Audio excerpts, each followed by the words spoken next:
Alright, everybody, I want to give a shout out to MARIA1 who tagged me once again. And I might add, questions are very interesting, makes you think, which is good. No softballs in here. But anyway, her channel is PICTUREMARIA1. I'm sure most of you know of her and her jungle down there in Florida. By the way, if you haven't seen the outtakes, bloopers, oh my God, you gotta watch it. It's the best thing she's ever done. I mean, it just shows you the breadth of her acting and comedic ability. So watch it. Okay. Anyhow, let's get to this tag. Okay, so number one is the funniest orchid experience. Alright, this took a while for me to think about, but I finally came to it, and it had to be, gosh, I can't remember when. Had to be in the middle to late 80s. I used to go a lot to San Diego. This was before I moved out there, and was in LA one day at some florist, and became attached, and then ended up buying this 3-foot tall cymbidium that was in, one spike was in bloom, and there were 2 others that were in bud, and I had to have it. And so I carried that back to San Diego, and then carried it on the plane. Never let that cymbidium out of my hands.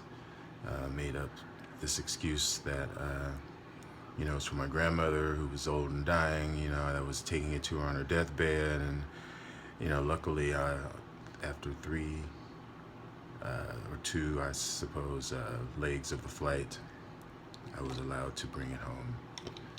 So that's what my funniest orchid experience would be. Just picture me on a little plane with that thing sticking up between my legs.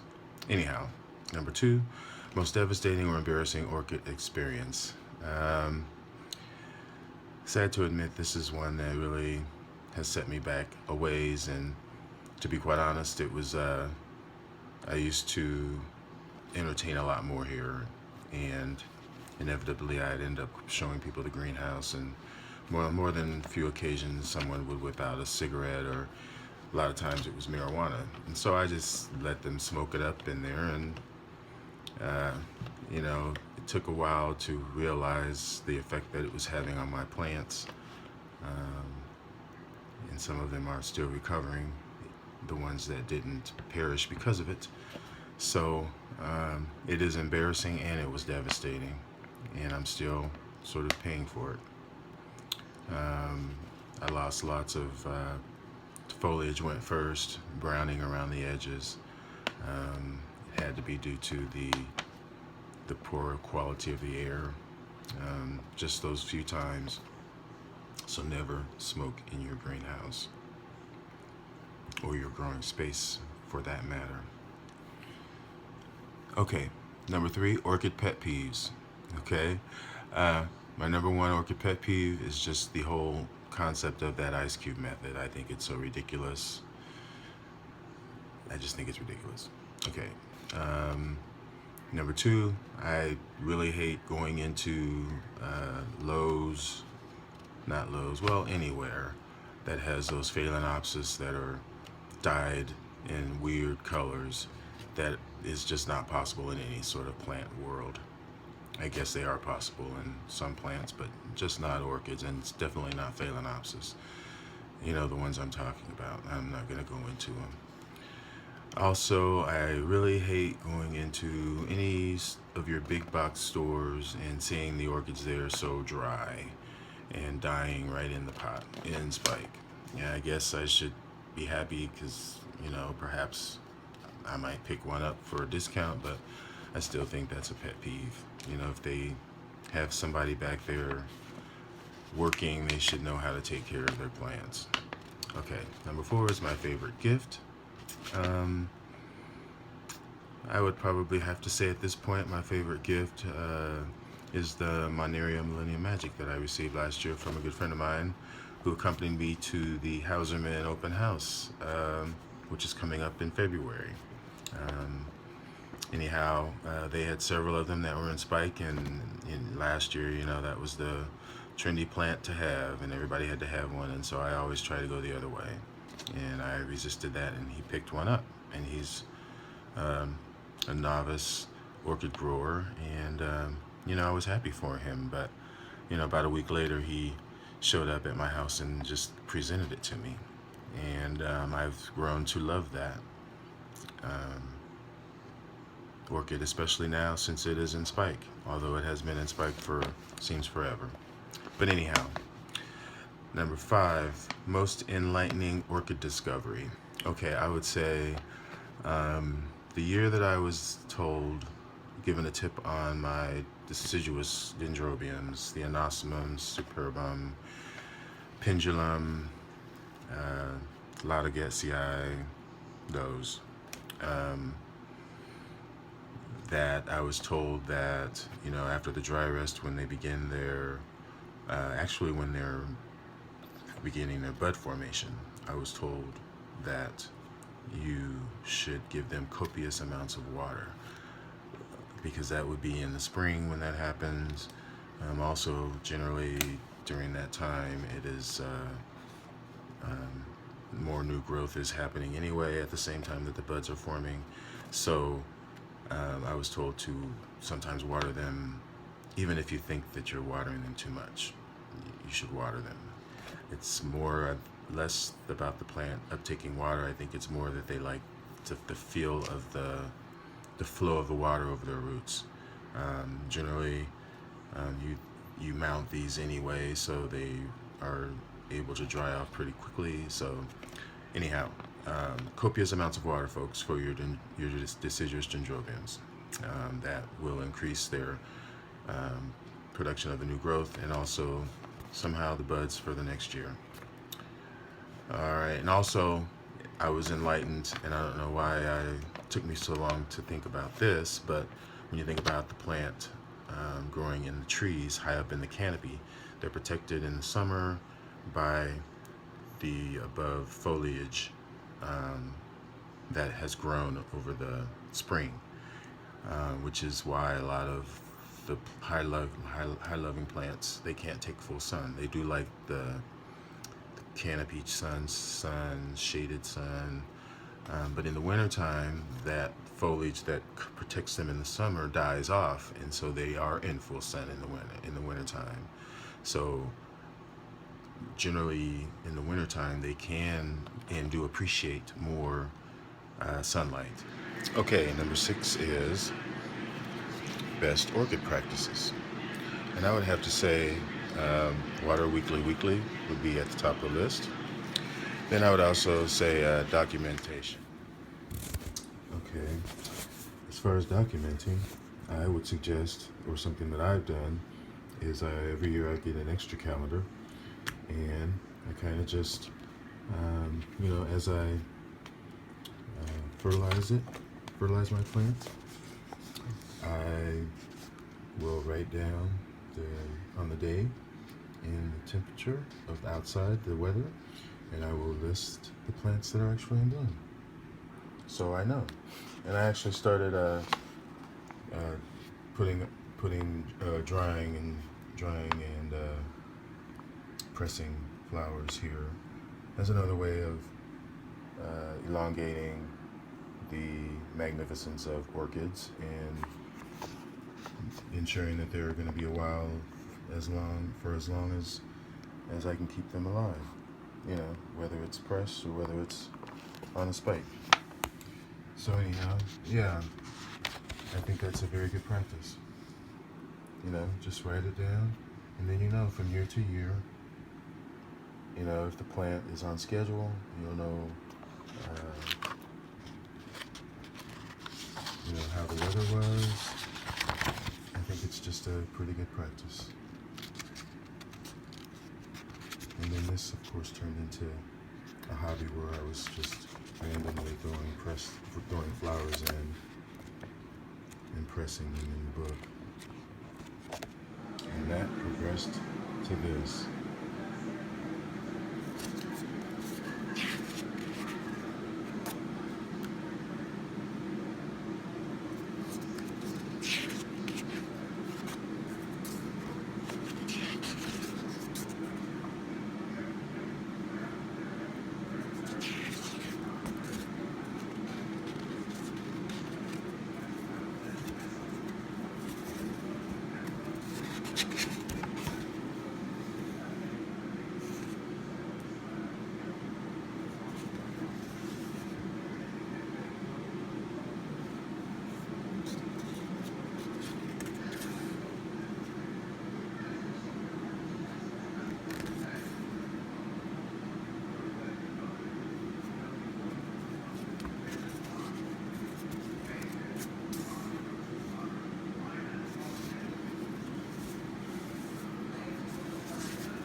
it's always good to document. And these pressed flowers are long-lasting memories. And also, it's great to put the date there. I haven't always done that, but it's good to do that.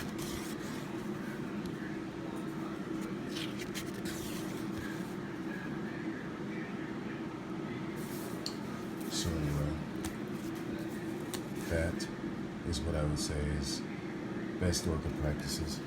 And I would also add to that, do your research on each plant that you intend to buy or on the wish list or catches your eye in the grocery store. Make sure that your conditions at home or whatever your growing environment is are able to match as close as possible to what that orchid wants. Alright, well, it's getting kind of bright in here. So, sorry for the sun. But number 7 is my favorite places to buy orchids. I would say Hauserman Orchids, since it's kind of in my neck of the woods. I'll be at a 2-hour drive away. Also, I discovered the Chicago Orchid Society member sale. It's incredible. Their society is very huge, and once a year in the fall, members bring their plants, and it's incredible. Yeah, I can't describe the variety and the quality of the plants and just how cheap they are. No, nothing over $10. It's amazing. Okay, and also eBay. Who doesn't buy plants from eBay? That's it. And then I'd say my worst places to buy orchids, I would actually say, honestly, Milo's and the TJ that I go to in Chicago, which is on, I'll call them out, it's on Ohio Street, just south of Rush, or north of Rush. Not north of Rush, it's west of Rush. Anyhow, that is the worst TJ for buying orchids. It's gotta be. And I'll just move on from that. Well, actually, number 10 is the best orchid advice that you've been given. And I would say the best thing is to learn your grow space, the environment that you're going to, house your orchids in, and base your purchases on that. If it's dry environment, then you need to get, some tolerant plants that don't need it so humid. Also, another good advice that I've learned, I've practiced it a few years, but other years I've just been lazy and haven't been able to do it, or just didn't do it. And it was also, a really good tip that I should do, and I know a lot of people do. Anyhow, it is moving your plants out in summer under, pergola or some sort of shade. That really, the change in temperature and also the natural rainwater, and it just is the best thing, I think. And that's it. I'm gonna tag a couple people as well. So I am actually going to tag Rachel, who tagged me once before. So congratulations, Rachel. I've got a new tag for you to do on orchids. So be looking forward to that. And I'm gonna also tag Mary G Orchids. She's got a really nice growing collection, really nice person. So I look forward to seeing Rachel.